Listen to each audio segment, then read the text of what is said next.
लोग पूछते हैं कि बच्चों को हम क्या सिखाएं। आपने सिखाया तो था बचपन में, उसको हनुमान चालीसा याद थी, गायत्री मंत्र भी याद कराए थे, बचपन में आपने उसको प्रणाम करना भी सिखाया था।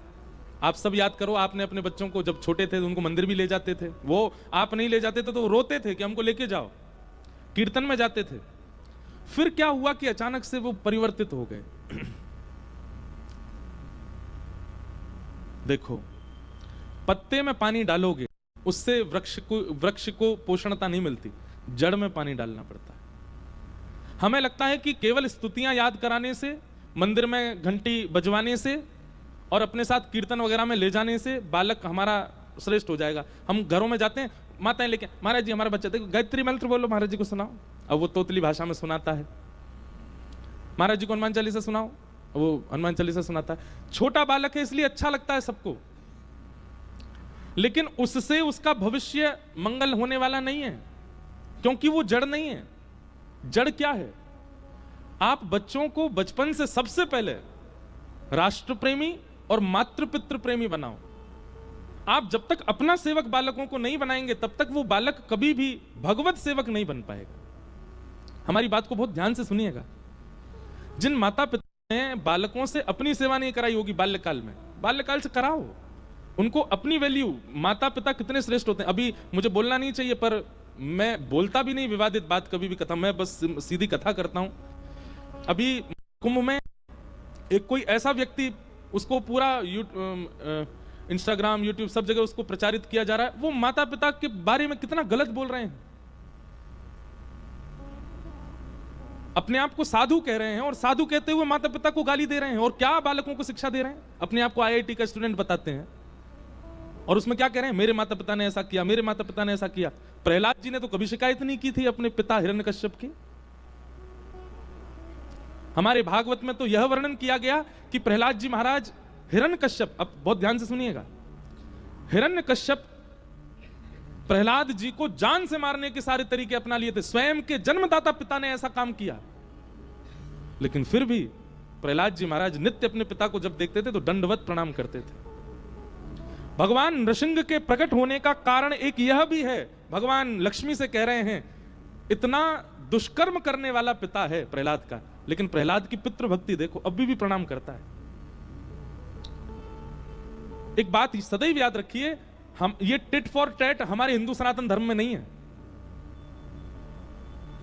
हमारे माता पिता ऐसे करते हैं तो हम भी उनके साथ ऐसे करेंगे, हमारे बच्चे ऐसे हैं तो हम भी उनके साथ ऐसे करेंगे, हमारे पति ने ऐसा किया तो हम भी उसके साथ, पत्नी ऐसी, ये टिट फॉर टैट सनातन धर्म में नहीं होता है।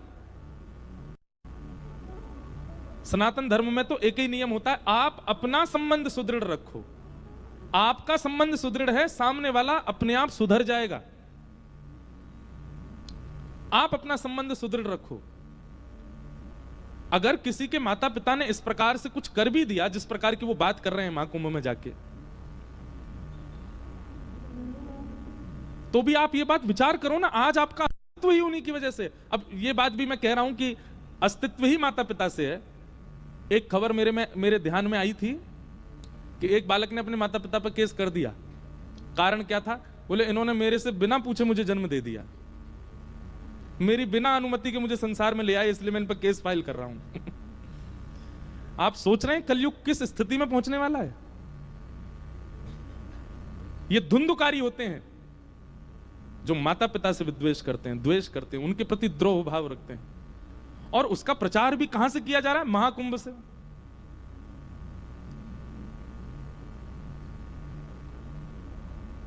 हमारी आपसे प्रार्थना और सोशल मीडिया यूज करने वालों से प्रार्थना, ऐसों से इन्फ्लुएंस मत हो जाना जो माता पिता का ही विद्वेष फैला सब जगह। हमारे यहां किसी के प्रति आसक्ति ना हो ऐसा सिखाया जाता है, पर इस प्रकार अपमान किया जाए सबका, यह नहीं सिखाया जाता।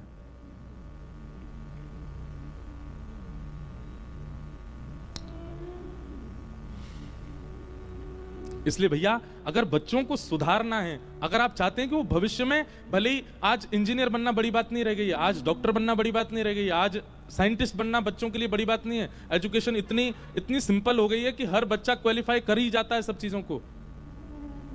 इसका मतलब ये नहीं कि यहाँ कई बच्चे बुरा मान जाए, हमने तो बहुत मेहनत की, मेहनत करते हैं आज के बच्चे। अगर एजुकेशन की लाइन में देखो तो मेहनत करके सब हासिल कर रहे हैं, पर आज के बच्चों में संस्कार की कमी है। नहीं है संस्कार, स्वभाव अच्छा नहीं है उनका। हमारे भारत के युवाओं का स्वभाव संग बैठने वाला तक नहीं है। और इस स्वभाव का अच्छा ना होने का कारण क्या है कि बाल्यकाल से मातृ पितृ प्रेम और राष्ट्र प्रेम उनको सिखाया नहीं गया, उनकी जड़ें मजबूत नहीं की गई। उनको सीधे हनुमान चालीसा याद करा दी गई। अरे हनुमान चालीसा, गायत्री मंत्र आदि आदि ये स्तोत्र वो बालक अपने आप अगर संस्कारी बनेगा तो अपने आप याद कर लेगा। उसको बचपन से ये सब याद नहीं कराना है। चलने फिरने लग जाए बालक, रोज उसकी उंगली पकड़ के लाओ, पैर छुओ, हमारे पिताजी के पैर छुओ, ताई जी के पैर छुओ। यशोदा मैया के लिए आता, आज बाल्य लीला है ठाकुर जी की। यशोदा मैया लाला को लेकर के जाती हैं और सबके पांव छुबाती हैं, सबके पांव छू लाला। और ठाकुर जी यही करते हैं, सबके प्रणाम करना, पांव छूना। हम अपने घर की बात बताते हैं। हमारे घर का नियम है कि बच्चे स्कूल जाएंगे, दंडवत प्रणाम करेंगे, दादी दादा से लेकर के सबको, और स्कूल से आएंगे फिर दंडवत प्रणाम करेंगे, तब अपनी यूनिफॉर्म उतारते हैं। ये बचपन से उनके चित्त में डाल दिया जाता है कि आपको प्रणाम करना ही है। राष्ट्र के प्रति प्रेम, राष्ट्र के प्रति प्रेम का मतलब क्या है? गणतंत्र दिवस पर तिरंगा फहराना, इंडिपेंडेंस डे पर तिरंगा फहराना नहीं। राष्ट्र प्रेम क्या है? स्वच्छता रखना, सभ्यता रखना, भारत के संविधान की सुरक्षा करना, बालकों को सिखाना ऐसा तुमको अपनी कॉलोनी को रखना, अपने नगर को रखना, अपने घर को रखना है, ऐसा स्वभाव रखना है दूसरों के प्रति। ये सब राष्ट्र प्रेम है।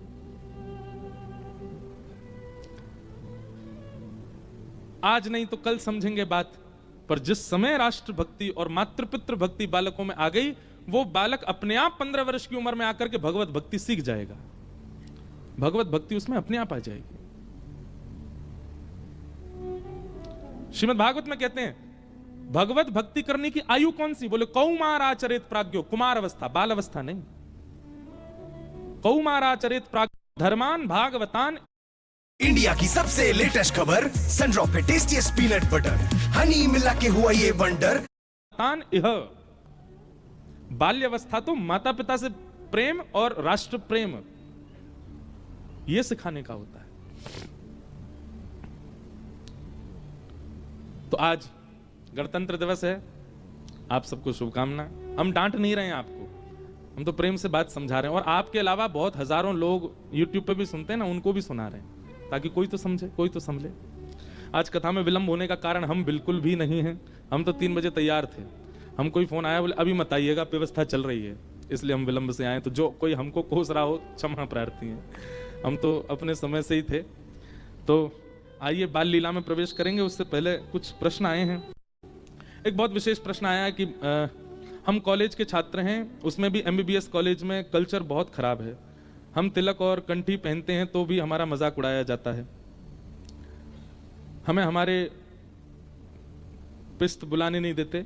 हम मन लगाकर पढ़ाई करें ना भी हमारा मजाक बनाया जाता है, तब भी हमारा मजाक बनाया जाता है, क्योंकि हम वैष्णव बन के जाते हैं। हमें जल्दी सोने नहीं दिया जाता, परेशान करते हैं, सब अकेले छोड़ देते हैं। हम ज्यादातर अकेले रहते हैं, हमारा मार्गदर्शन करें। अब देखो, इसमें एक बात हमारी पहले बहुत ध्यान से सुनिए। आप तिलक लगाते हैं, आप कंठी पहनते हैं, तो इन 2 चीजों से सबसे पहली चीज जो होनी चाहिए वो क्या? मान की इच्छा नहीं। आपने यहां पर क्या कहा कि आपका मजाक उड़ाया जाता है, इसका मतलब क्या है? आप मान की इच्छा कर रहे हो। मान की इच्छा मत करो। आप तिलक लगाते हैं, मैंने शायद 2-3 दिन पहले बताया था ना, मेरी चोटी खींचते थे बच्चे स्कूल जब मैं जाता था, मेरे तिलक का मजाक उड़ाया जाता, बिंदी लगा के आया है। पर सहो, और सहो मतलब भाई देखो, एक बात बहुत सरलता से समझो। जब ब्याह हो जाता है ना कन्या का, वो ब्याह के बाद जब अपनी सहेलियों के बीच जाती है, उसका भी फिर उपहास किया जाता है। अरे अब तो ये ऐसे सिंदूर लगा घूमती है, अरे अब तो ऐसे कंगन पहन के घूमती है। पर उसको तब बुरा नहीं लगता, उसको सौभाग्य लगता है। तिलक लगाने वाले और कंठी पहनने वाले का भी अगर उपहास किया जा रहा हो, अरे देखो कैसे तिलक लगा घूम रहा है, वो अपना सौभाग्य माने। कंठी पहन के घूमे, इस पर मान की इच्छा ना करे। और ये आज से नहीं हुआ, ये तो हमेशा से होता आ रहा है।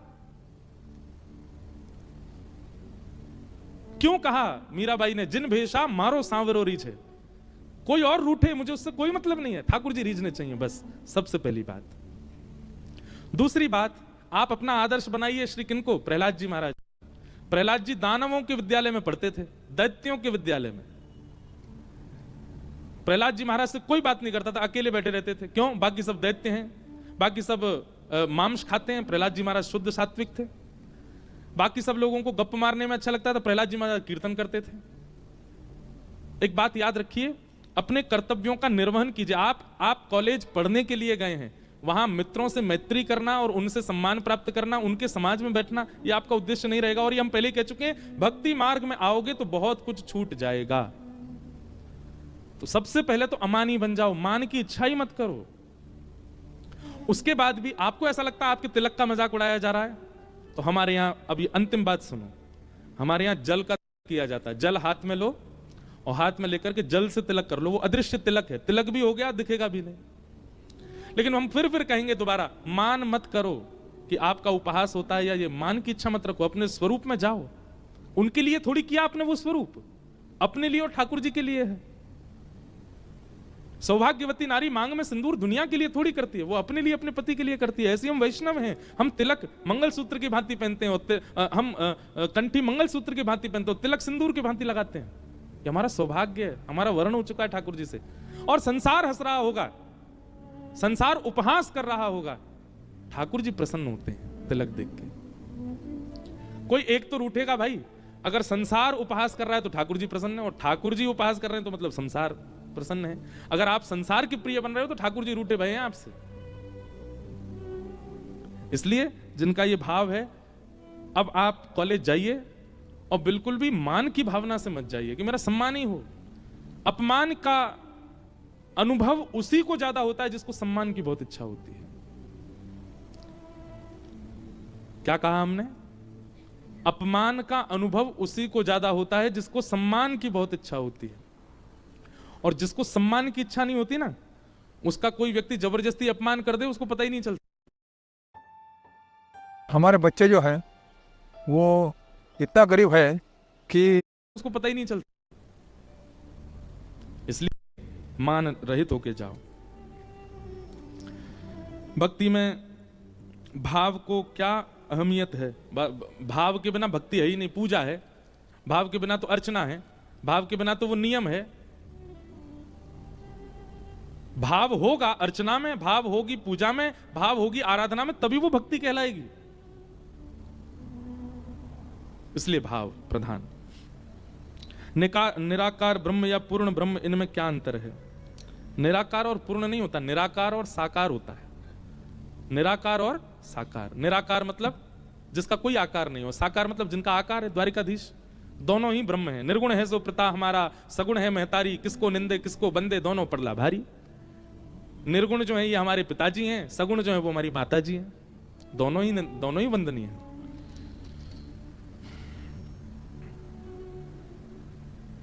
किन्हीं का भाव ऐसा है कि मन और बुद्धि दोनों अलग अलग चलते हैं। मन कहीं जाता है, बुद्धि कहीं जाता है। किसकी माने?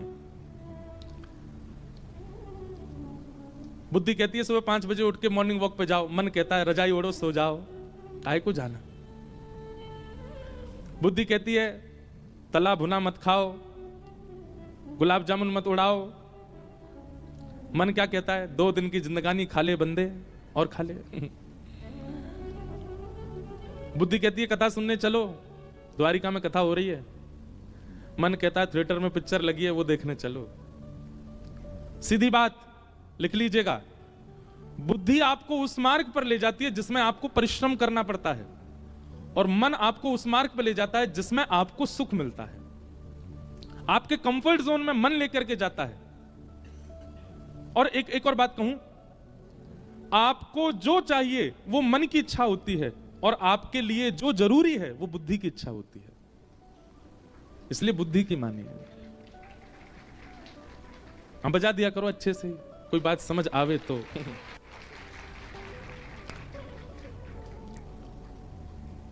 आपको जो चाहिए वो मन दिलाता है, और आपके लिए जो जरूरी है वो बुद्धि दिलाती है।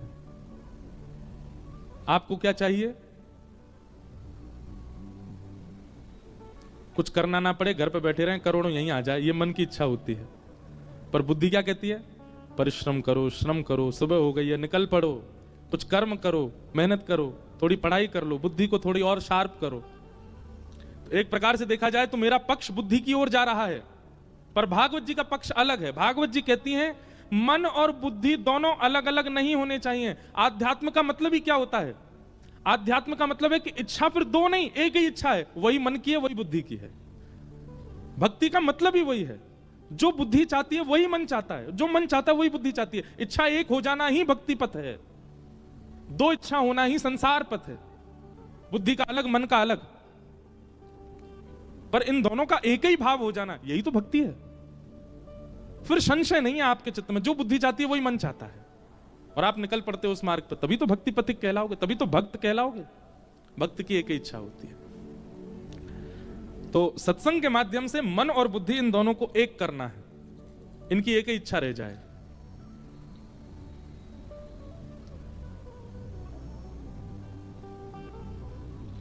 कई प्रश्न तो ऐसे हैं जिनका उत्तर हम दे चुके हैं कथा में पहले, आप लोग ध्यान से सुनेंगे तो आपको उत्तर मिलेगा। अब किन्हीं का प्रश्न है कि क्रोध में वाणी को कैसे नियंत्रित किया जाए, क्रोध में वाणी को कैसे रोका जाए।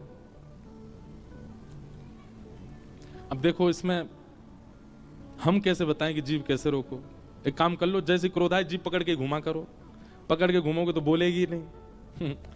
या फिर एक संकल्प ले लीजिए, जब जब मेरे सामने अनुचित काम होगा जिससे मुझे गुस्सा आता है मैं मौन हो जाऊंगा, ये संकल्प ले लो।